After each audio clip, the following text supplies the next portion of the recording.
Another day is dawning over the beautiful bay of Rio de Janeiro, and the first rays of the rising sun bring the pale light of morning to the city and its most conspicuous landmark. This gigantic statue, said to be the largest of its kind in existence, is known as the Cristo Redentor. It stands on the summit of Corcovado mountain and towers over the city in gentle benediction, a most impressive symbol of an undying faith. The Avenida Beira Mar follows the contour of the harbor for miles, and at night, when its colorful lights are reflected in the water, it is a sight to behold.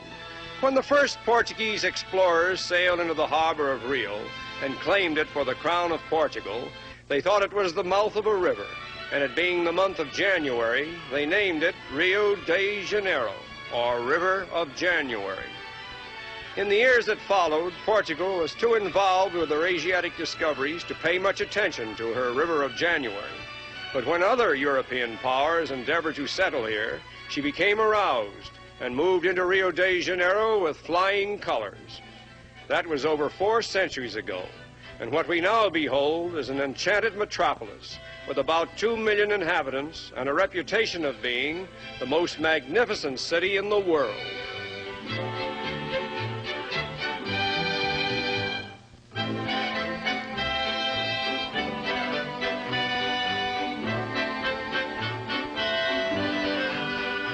The city of Rio de Janeiro constitutes the federal district of Brazil, corresponding to Washington, D.C. in the United States. Brazil itself comprises about half the land area of South America and supports approximately 47 million inhabitants. The government draws no color line, nor does it tolerate the slightest prejudice toward any of its people. In fact, the mestizo, or mixed blood, is one of Brazil's proudest and most honored citizens. On the sandy beaches along the Beira Mar, we find all classes and colors, mingling and enjoying the usual diversions of a seaside resort. In all the world, there is no more beautiful seascape than Copacabana, as it skirts the sea like a jeweled crescent, presenting scenic masterpieces in which both man and nature have harmonized the grandest of their creative talents. Old Sugarloaf, standing like a rock of ages at the entrance to the harbor, is the city's most familiar landmark, and sooner or later, all visitors enjoy the thrill of a ride to its summit in this unique little aerial car.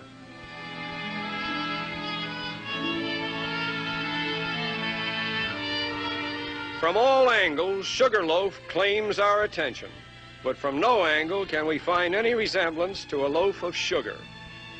And now we're traveling over the road to Quitandinha, a comparatively new mountain resort, about 40 miles from Rio.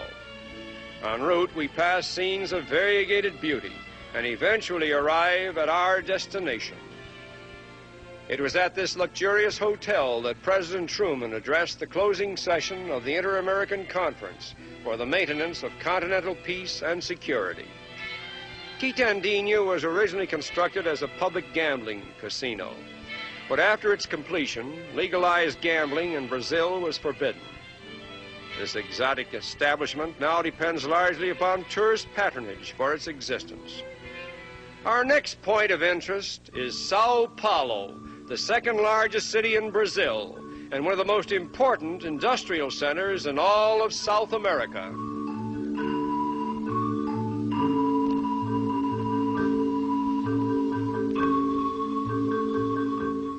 There is keen rivalry between Sao Paulo and its older and more famous sister, city of Rio. Nevertheless, there need not be, as the merits of each are quite distinctive and individual. Ultra-modern construction is now the keynote of Sao Paulo's architecture, and here is a sample of one of her recently constructed apartment houses.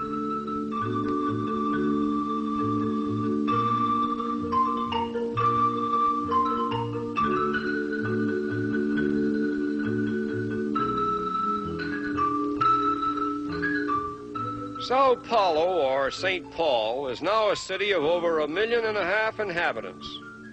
The bulk of Brazil's coffee trade centers here, along with the Brazilian headquarters of many great international corporations, which have established huge office buildings throughout the city.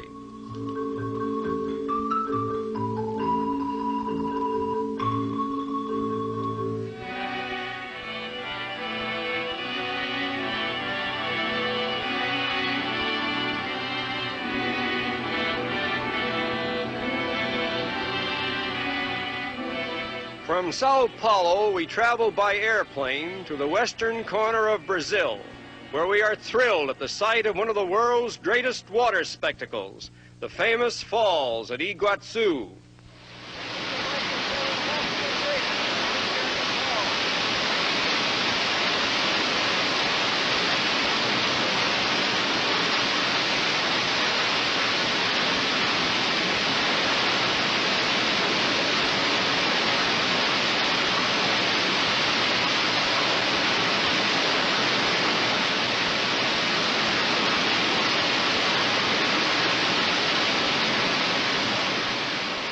The Iguaçu River forms part of the boundary between Brazil and Argentina, and both countries have resort hotels near the falls. Iguaçu is the native Indian name for great waters, and until recent times, very few white men have had the thrill of seeing this wondrous sight.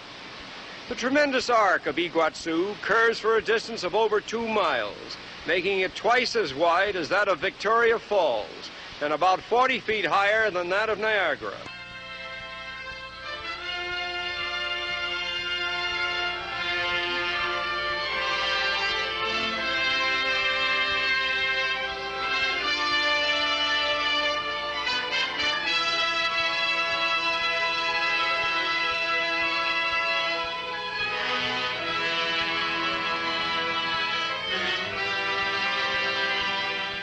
There are several vantage points to view the 70 or more cascades as they come tumbling from the brink in a succession of 2 or more leaps.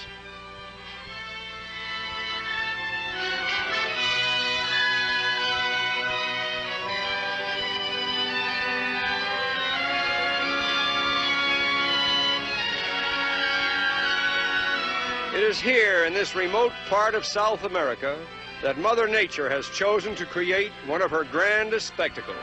And it is here that we now choose to conclude our visit to beautiful Brazil.